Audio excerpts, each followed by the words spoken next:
संत शिरोमणि आचार्य गुरुवर श्री विद्यासागर जी महाराज की जय। नवाचार्य श्री समय सागर जी महाराज की जय। अरहम योग प्रणेता पूज्य गुरुवर श्री प्रणम्य सागर जी महाराज की जय। ओम अरहम नमः। स्वाध्याय प्रेमी बंधुओं, आप सभी का आचार्य उमा स्वामी द्वारा विरचित गागर में सागर भरने वाले अनोखे ग्रंथ श्री तत्वार्थ सूत्र ग्रंथराज जी के स्वाध्याय में स्वागत है। 7 तत्वों और रत्नत्रय से गूंथे इन अनुपम सूत्रों में अब हम आ गए हैं जीव तत्व के लिए सम्यक चारित्र रूप अपनाने योग्य संवर और निर्जरा तत्व में। नौ तत्वों को ही आचार्य ने उपादेय अर्थात ग्रहण करने योग्य बताया है। और अब हम अपने अतिशय पुण्य फल से इस उपादेय विज्ञान अध्याय 9 के स्वाध्याय में जिनेंद्र भगवान द्वारा बताए गए वास्तविक मोक्ष मार्ग अर्थात दिगंबर साधु की चर्या को जानेंगे।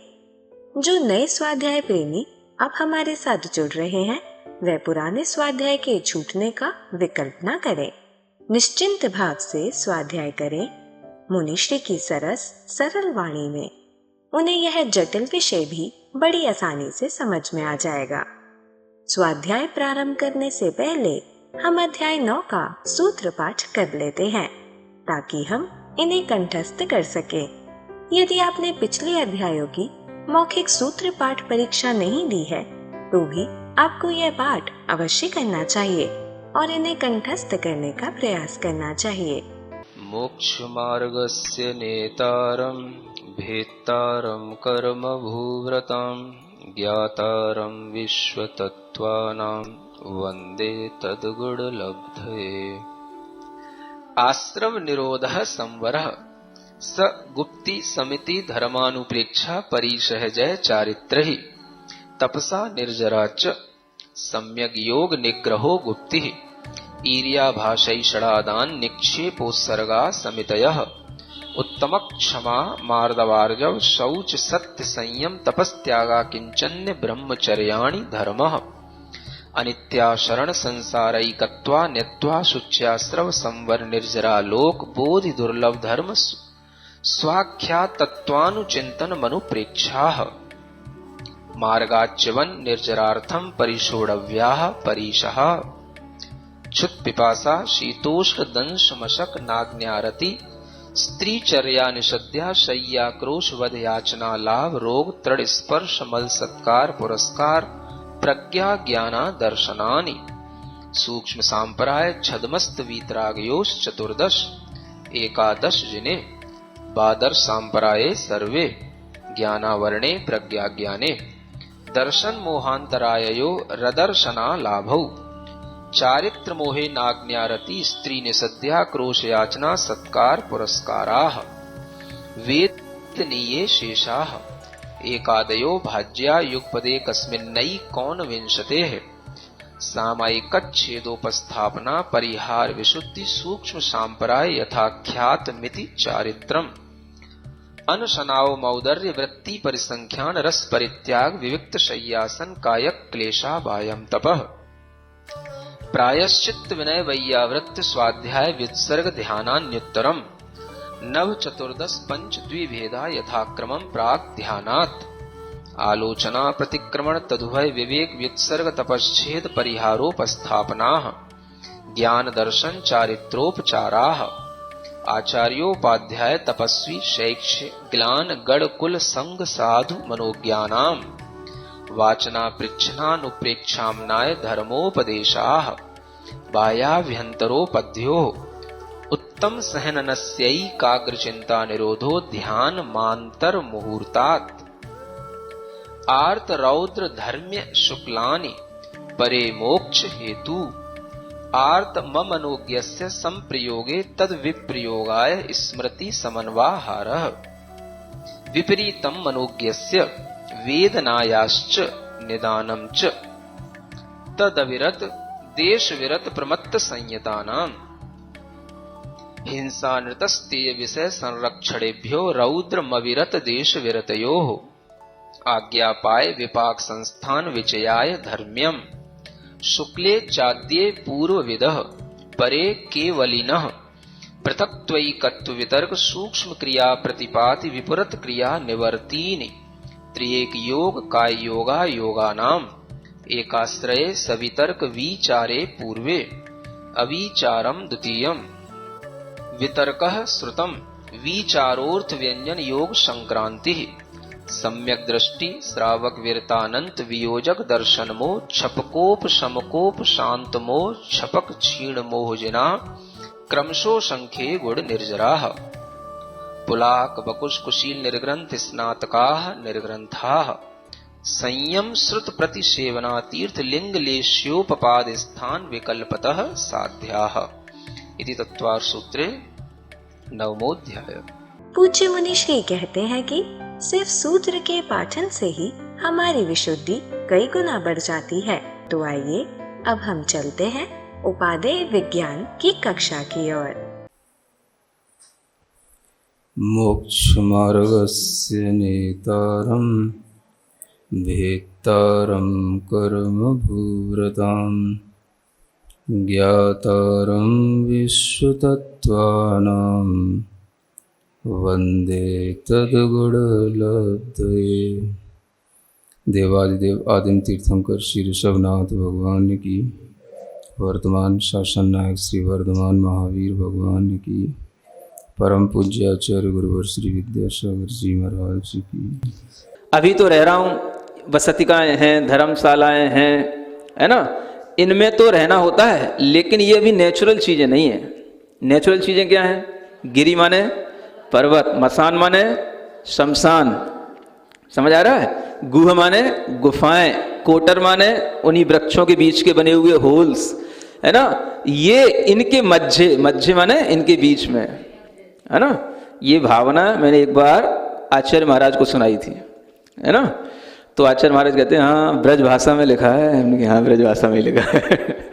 समझ आ रहा है? ब्रज भाषा इसी तरीके की होती है। कभी आपने पुराने जो भजन सुने हो ऐसी तरीके, गिरी मसान गु कोटर मज्जे बिन मालिक बिन सोधी सज्जे। ये ऐसी चीजें हैं जिनका कोई मालिक नहीं, है ना, कोई उसकी ऑनरशिप नहीं किसी के लिए, और जिसमें कभी कोई शोधन नहीं करना पड़ता, माने झाड़ू बुहारी नहीं लगानी पड़ती, धोना साफ ना करना पड़ता, है ना, और कोई भी जो है उसके लिए डेकोरेट नहीं करना पड़ता। समझ आ रहा है? आजकल कहीं भी रहोगे हर जगह पर आपको झाड़ू बुहारी सब लगवानी पड़ती है। समझ आ रहा है? साधु नहीं करता लेकिन श्रावक करता है, लेकिन फिर भी जो है साधु के मन में आता है कि मेरे निमित्त से कहीं ना कहीं ये सब काम होते हैं। समझ आ रहा है? तो ये भी उसके लिए एक पीड़ा का विषय रहता है, लेकिन करे क्या, उसे कहीं ना कहीं स्थान पर रुकना तो होता ही है। तो ऐसी बसती का चाहिए, समझ आ रहा है, जो बिल्कुल नेचुरल हो, बिन मालिक, कोई उसका मालिक नहीं हो। कब तक रुकना है महाराज? कोई पूछने वाला ना हो। वैसे तो यहां भी कोई नहीं पूछता लेकिन फिर भी मालिक तो कोई ना कोई, समाज की ट्रस्ट तो मालिक तो है ना।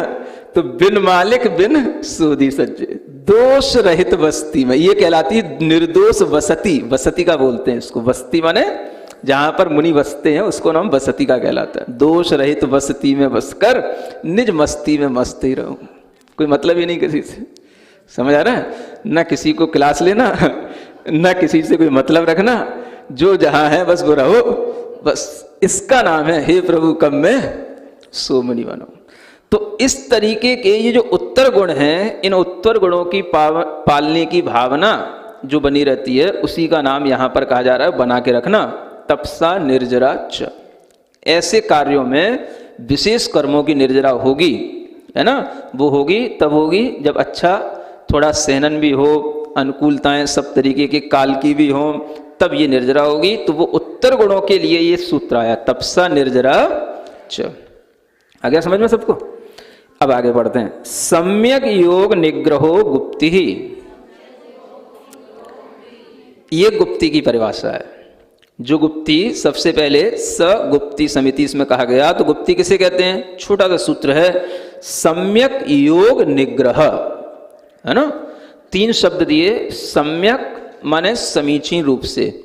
समीचीन का मतलब होता है गुप्ती तो बहुत सारे लोग करने वाले मिल जाएंगे, लेकिन कोई भी मिथ्या भाव से नहीं करना, सम्यक भाव से करना। सम्यक का मतलब सिर्फ कर्म की निर्जरा के भाव से गुप्ती करना।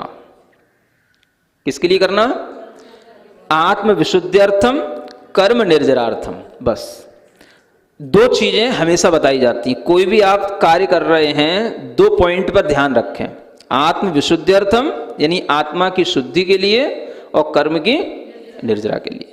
इसलिए ये सम्यक शब्द है। और कोई ये मत सोचना कि जब योगों का निग्रह होगा, यानी जैसे काय गुप्ती कर ली, बहुत देर तक आसन लगा के बैठे, स्थिरता से बैठे, महाराज हिल नहीं रहे हैं, समझ आ रहा है? चर्चा हो गई शहर में, बड़ा आदर मिलता है, सत्कार मिलता है, लोग पूजने आ जाते हैं, जय जयकार होती है, इसलिए नहीं करना। ये क्या हो गया? ये देखो रोक दी ना, स्वेच्छाचार, ये नहीं करना। ऐसी मानसिकता से करोगे तो फिर गुप्ती नहीं कहलाएगी वो। सम्यक का मतलब सिर्फ कर्म निर्जरा का भाव रखो, सिर्फ आत्मा की विशुद्धि का भाव रखो। वचन गुप्ती, बहुत अब कुछ नहीं है तो कम से कम चलो मौन ही रह लेते हैं। कम से कम मौन रहने से आदमी इतना तो कहेगा ये मौनी बाबा हैं, इतना इतना मौन रहते हैं, कुछ तो गुणगान करेगा, अपने पास और कुछ नहीं है तो ऐसा सोच करके मौन रह जाए कोई। समझ आ रहा है? तो आचार्य कहते हैं नहीं, ये सोच के मौन नहीं रखना है। मौन रहने का मतलब यह है कि हमें पर से संपर्क नहीं रखना, एकांत में बैठ करके अपने आत्म तत्व का अभ्यास करना, इसलिए मौन रखना। इसलिए मौन नहीं रखना कि हमारे चर्चे हों, लोग हमारे सामने टाइटल लगाएं। समझ आ रहा है? ये अगर प्रयोजन आ गए तो फिर ये गुप्ती नहीं कहलाएगी। तो इन प्रयोजनों का निषेध करने के लिए सम्यक शब्द है। बड़ी शुद्ध सात्विक तपस्या है जैनियों की। लेकिन आत्मा के अंदर जिस तरह से मन के भाव चलते हैं, उन मन के भावों पर कंट्रोल कभी भी अगर इस तरह के सूत्र ना हो तो कभी लग नहीं सकता है। ये सूत्र ही हैं जो मन के ऊपर अपने आप कंट्रोल लगा देते हैं। प्रयोजन अच्छा बना के रखो। सम्यक रूप से योगों का निग्रह, योग माने वही मन के योग, वचन के योग और काय के योग, यानी मन वचन काय की जो प्रवृत्तियां हैं उनका निग्रह आप समीचीन रूप से करें, और किसी उद्देश्य से नहीं। पूरा का पूरा उद्देश्य आपका धर्ममय होना चाहिए, और वह उद्देश्य स्वहित के लिए हो या परहित के लिए हो, लेकिन हो वो पूरा उद्देश्य धर्ममय, तो वह गुप्ती कहलाएगी। अन्यथा वो केवल एक दिखावा होगा। ऐसी गुप्ती तो बहुत सारे अजैन साधु भी लगाते हैं। एक ही स्थान पर खड़े होना, वर्षों तक मौन रहना, तरह तरह की तपस्याएं दुनिया में होती हैं। तपस्या कोई बड़ी चीज नहीं है, आदमी के दिमाग में आ जाए तो वो कुछ भी कर सकता है। समझ आ रहा है ना? तो तपस्या करना बड़ी चीज नहीं है। तपस्या का प्रयोजन सही होना, और वो जैसा भगवान की वाणी में आया है उसके अनुसार करना, ये बड़ी चीज है। ऐसे कई लोग होते हैं जो जैसा कहा गया है वैसा नहीं कर पाते हैं। समझ आ रहा है? खास तौर से वो लोग जो बिल्कुल पहले एक बहुत ही स्वतंत्रता का जीवन जिए हुए हों, और कुछ तो ऐसे भी लोग हमने देखे हैं कि जो पहले इतनी स्वतंत्रता का जीवन जिए, जैसे मान लो कोई दूसरे दार्शनिकों के जो ग्रंथ होते हैं, उनके जो प्रवचन होते हैं, उनको पढ़ पढ़ करके जो बिल्कुल स्वतंत्र बुद्धि वाले हो गए। समझ आ रहा है? दार्शनिक लोग क्या बताएंगे? आप कभी भी किसी भी व्यक्ति के प्रवचनकारों के उपदेश सुनेंगे, केवल जैनों को छोड़ करके सब जगह ये लिखा हुआ मिलेगा, सबको ये कहता हुआ मिलेगा। आजकल पेपरों में, मैगजीनों में, सब तरीके से जितने भी तरह तरह के योगा गुरु हैं, मेडिटेशन कराने वाले, मोटिवेशन कराने वाले, सब एक बात बोलेंगे, कभी भी बंधो नहीं। जिंदगी बांधने के लिए नहीं है, खुले रहो। जब तुम्हें जो करना है तब करो। अपने अंदर ऐसे कोई नियम मत बांधो जिससे तुम्हें बंदिश लगने लग जाए, बंधन लगने लग जाए। ऐसा कह करके वह जो दूसरे भोले भाले लोग हैं उनको वो उसी मार्ग पर ले जाते हैं, स्वच्छंदता के मार्ग पर। समझ आ रहा है? तो ये प्रवचन सबको अच्छे लगते हैं, भाई बात तो सही है। जब मन आ गया तो वैसा कर लिया, नहीं है मन है तो नहीं करना, अब नहीं मन है फिर भी वही करना, ये तो जबरदस्ती हो जाती है। ऐसे मन को परेशान नहीं करना कभी, बिल्कुल फ्री छोड़ो अपने आप को, ऐसा सिखाते हैं लोग। समझ आ रहा है? तो ऐसे लोग जो कभी ना व्रत ले सकते, ना कभी नियम ले सकते, कभी संयम का पालन नहीं कर सकते, तो उन लोगों के लिए कभी भी यह योगों का निग्रह संभव नहीं है। और कभी करेंगे, कभी नहीं करेंगे। लेकिन जो व्यक्ति जैन दर्शन के अनुसार करेगा तो उसे जब जो करना है वो उसी समय पर करना है। क्या समझ आ रहा है? आपको भोजन करना है तो ऐसा नहीं है जब भूख लगेगी तब कर लेंगे, भूख कब लगेगी? दिन भर तो आपने अपने दूसरे कामों में लगा दी, रात में भूख लगी। अब रात में भूख लगी, जब भूख लगी तब कर लेंगे, ऐसा नहीं होगा। समझ आ रहा है ना? तो ये बंदिश भी आजकल दुनिया के किसी भी लोगों को पसंद नहीं है। जो भी लोग पढ़े लिख जाते हैं, ऐसे पढ़े लिखे बच्चे जो आपके बाहर पढ़ लिख करके दूसरी जगहों पर कैंप अटेम्प्ट करके आ जाते हैं, उनके अंदर भी यही मानसिकता आ जाती है। बोले बंदिशें क्यों? बंदिशों से धर्म होता है क्या? जीवन जीने के लिए है, जीवन खुला मिला है, अपने मन के अनुसार जियो। दूसरे के अनुसार चलना है क्या? दूसरे के अनुसार जीना है क्या? तो जिन्हें ये चीज समझ नहीं आएगी कि जब तक हम दूसरे के अनुसार नहीं जिएंगे तब तक हम कभी भी अपने माइंड को कंट्रोल नहीं कर सकते। वो कभी भी कोई तपस्या नहीं कर सकते, कभी भी कोई भी व्रत नहीं कर सकते। समझ आ रहा है ना? ये बहुत बड़ी चीज है जो दुनिया में सिखाई जा रही है। आज जितने बड़े बड़े गुरु हैं, बाबा हैं, सब यही चीजें सिखाते हैं। समझ आ रहा है? और इसी में ये आजकल के अपने जो बच्चे हैं पढ़े लिखे, ये सब बच्चे इसी बात में, इसी भावना में बहते हैं वो, क्योंकि इन्हें वो चीज पसंद आती है। हाँ, खुला जीवन जिंदगी अपने लिए है, हम क्यों दूसरे के नियमों में बने? इसलिए आज के बच्चे कभी नियम नहीं लेते। तो इसका मूल कारण यह है। इसलिए ये जैनी तपस्या अपने आप में बहुत बड़ी तपस्या इसलिए है क्योंकि यहां पर हर चीज आपके मन के अनुसार नहीं है। अगर आप हमारे मन के अनुसार चल सको तो चलो, नहीं तो घर पे बैठो। समझ आ रहा है ना? ये वो चीज है। यहां आचार्य कहते हैं आपको दिन में ही खाना है तो दिन में ही खाना है। रात में भूख लगे तो भूख से ना, रोते रहे ना, खाना नहीं है, ताकि तुम्हें याद रहे दूसरे दिन कि हमें दिन में खाना है। ऐसा नहीं है जब भूख लगेगी तब खा लूंगा। समझ आ रहा है?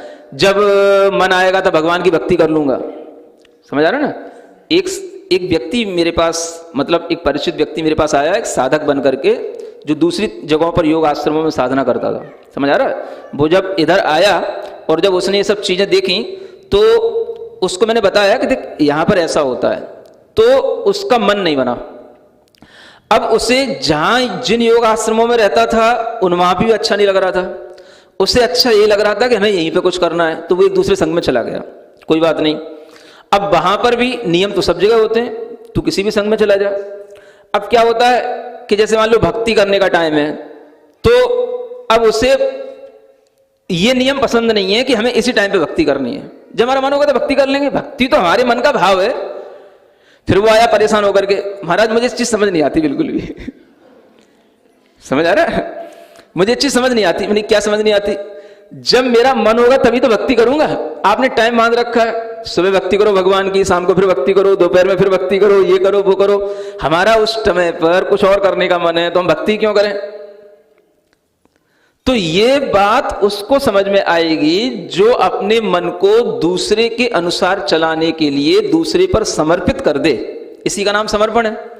जब हमने समर्पण कर दिया तो दूसरा जैसा कहेगा फिर वैसा ही करना है, फिर उसमें नूनच नहीं करना। तो वो समर्पण नहीं होता। पढ़े लिखे लोगों में समर्पण नहीं होता, यूं कह लो। समझ आ रहा है? या दूसरे जो योगाश्रमों में रहते हैं उनमें समर्पण नहीं होता। समर्पण का मतलब ही है कि जब आप अब अपने अनुसार नहीं चलो, जो नियम हैं, रूल्स हैं, रेगुलेशंस हैं, उनकी फॉलो करो बस। समझ आ रहा है? तो ये बहुत बड़ी चीज है, ये कम बड़ी चीज नहीं है। सुबह प्रतिक्रमण करना, सामायिक करना, भक्ति करना तो सुबह ही करना है, शाम की शाम को करना है, वो अलग करना है ना? अब मन नहीं है तो मन कहाँ है तुम्हारा? मन क्यों नहीं है? जब मन आएगा तब कर लेंगे, ऐसा नहीं होता। जब तुम्हारा मन आएगा तो सुबह का तो छूट गया ना, सुबह का अलग करना था और शाम को अलग करना था। सुबह का प्रतिक्रमण अलग है, अब सुबह का तुम्हारा मन नहीं बना, सुबह तुमने किया नहीं तो शाम को अब कब करोगे? अब शाम का शाम वाला होएगा कि नहीं? तब जब मन आएगा तब कर लूंगा। ऐसे लोग कभी व्रत नहीं ले सकते। समझ आ रहा है? अंततः यही हुआ। मैं आपको ये भी बता दूं, वो आदमी साधु बन गया और साधु बनने के बाद भी कुछ साल बाद उसने फिर छोड़ दिया, भ्रष्ट हो गया, वो जैन साधु बना, है ना? आपको कुछ पता नहीं होता दुनिया में क्या कौन क्या कर रहा है। मतलब कि ये सब चीजें हुई और उसकी मानसिकता सिर्फ इसी कारण से। समझ आ रहा है ना? वो एक बहुत बड़ा फिलोसोफर था, उसका फॉलोअर था वो। तो ये चीजें इस कारण से नहीं बनती क्योंकि हर आदमी अपने मन को ऐसे कस नहीं सकता। जो मन को नहीं कस सकता वो कभी जैन धर्म का आचरण कर ही नहीं सकता। तो आज के बच्चे इतना भी मन को नहीं कसना चाहते कि हमें रात्रि भोजन क्यों नहीं करना, उस पर क्वेश्चन करते हैं। समझ आ रहा है? हमें क्यों जो है भगवान के मंदिर जाना, क्यों हमें पूजा करना, क्यों हमें नियम लेना, क्यों हमें बाहर का भोजन नहीं करना, क्यों इसका हमें संयम रखना। तो ये जब तक आप अपने अंदर नियम के रूप में नहीं रखोगे तब तक आप इनके लिए हमेशा के लिए अपनी मानसिकता नहीं बना पाओगे, और जब तक ऐसी मानसिकता नहीं बनेगी तब तक आपके लिए वो चीज कभी छूटेगी नहीं, आपका मन उसी में लगा रहेगा। समझ में आ रहा है? तो ये चीज है योगों का निग्रह, ये गुप्ती है ना। ये गुप्ती बड़ी काम की है, इसी गुप्ती से आत्मा की रक्षा है। अब जिसने ये गुप्ती ले ली तो उसकी आत्मा की रक्षा होगी, चाहे भले ही आपके लिए उसमें कष्ट हो, लेकिन रक्षा जब भी होगी तो इसी से होगी। अगर आपका मन नियम लेने के बाद भी कभी विचलित होता है तो वह विचलन केवल उस समय के लिए है, वो विचलन केवल आपकी मन की है। समझ आ रहा है ना? अगर आप वह अभ्यास बनाए रखोगे तो एक दिन ऐसा आएगा जब आप मन से भी समर्थ हो जाओगे, है ना। अब देखो उसी में कोई क्या कहेगा, आपने रात में भोजन नहीं किया, अब रात में आपको भोजन तो दिखता रहा, मन से तो आप भोजन कर ही रहे हो। समझ आ रहा है ना? जो दूसरे तरीके के दार्शनिक होंगे वो इस तरीके से घुमाते लोगों को, मन से तो आपका भोजन चल ही रहा है, मतलब क्या हुआ आपके भोजन का त्याग का। उन्हें ये नहीं मालूम कि 3 योग हैं, मनोयोग, वचन योग, काय योग। हमने अभी मनोयोग से, मान लो हमारा मनोयोग स्थिर नहीं है, हम वचन योग और काय योग से स्थिर हैं, तो उतने % हमारा जो है स्थिरता है। जो आदमी के लिए सब कुछ सामने है फिर भी वो वचन से नहीं कर रहा, काय से नहीं कर रहा, जब दूसरा दिन आएगा तब उसे लगेगा कि देखो मुझे रात में कितनी पीड़ा हुई, इसलिए अब मैं ऐसी पीड़ा ना हुई, तो पहले से ही वो अपनी तैयारी रखेगा। धीरे धीरे उसका मन इतना बन जाएगा, उसे कभी याद आएगा ही नहीं कि रात में कभी भोजन किया जाता है। समझ आ रहा है?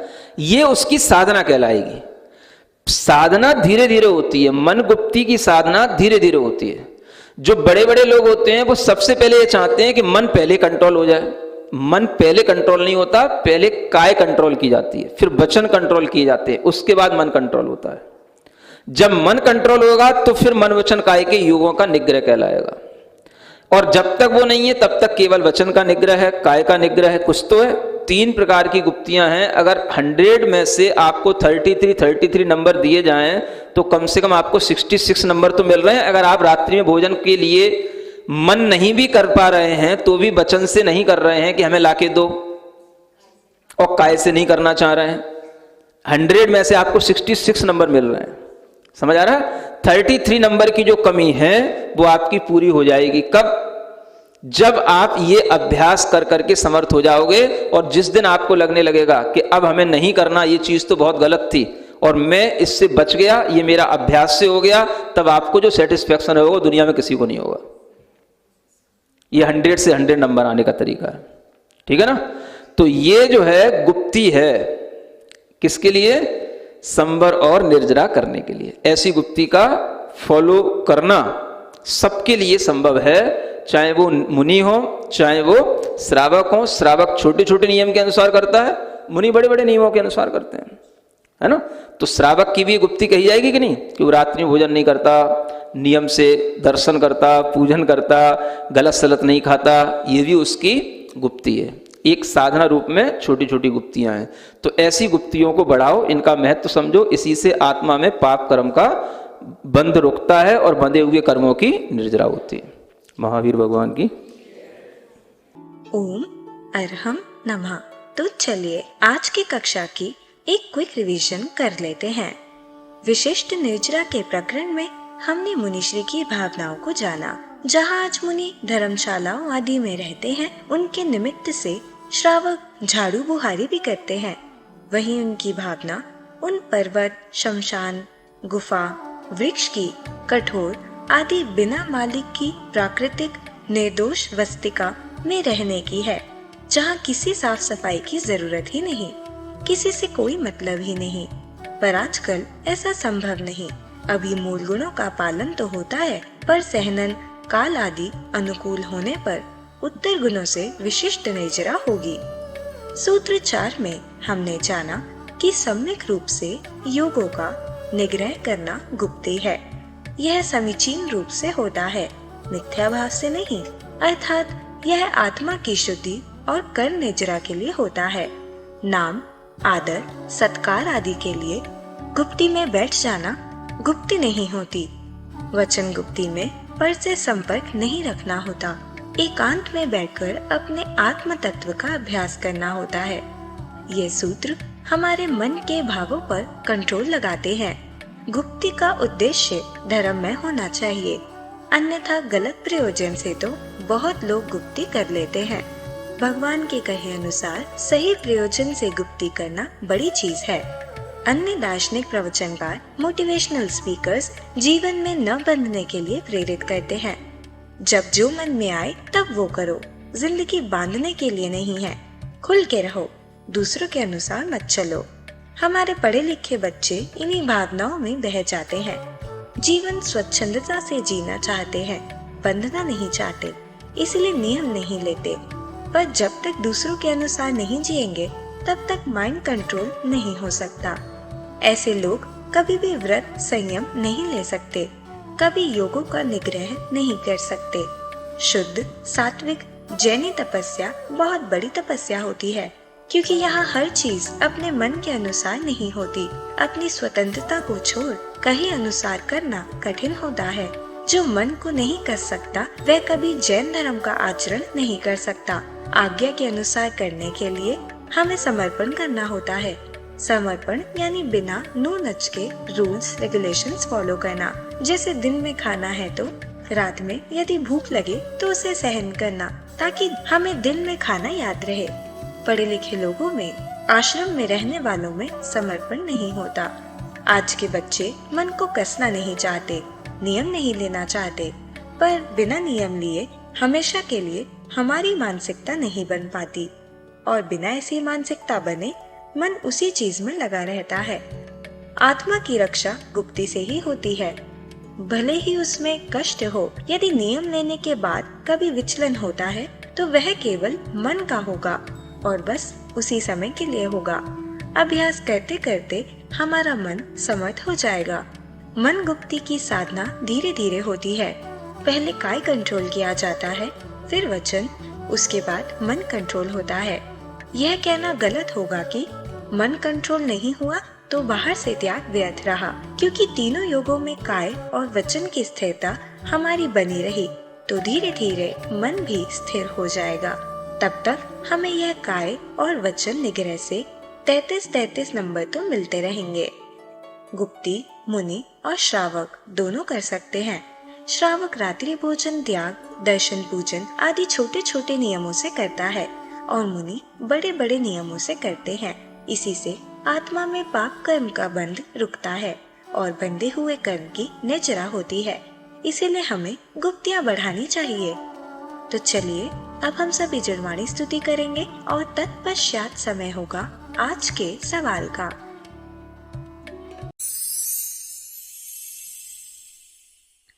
सिरिजिणवाणी जग कल्याणी जग जन मदतम मोहरी जनमण हारी गढ़हर हारी जम जरा भव रोग हरि तिथ्य राणम दिव्य झुणिम जो पढ़ई सुणई मय्ये धारई राणम सौख मणंतम धर्य सासद मोक्ष पदम पावई सासद मोक्ष पदम पावई।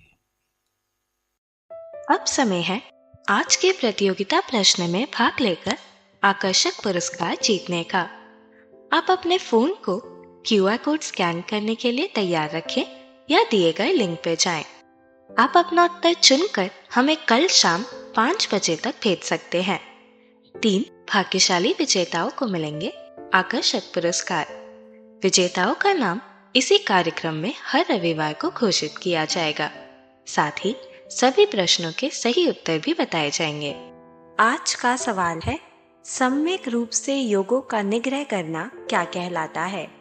समिति, चारित्र, गुप्ती, संवर।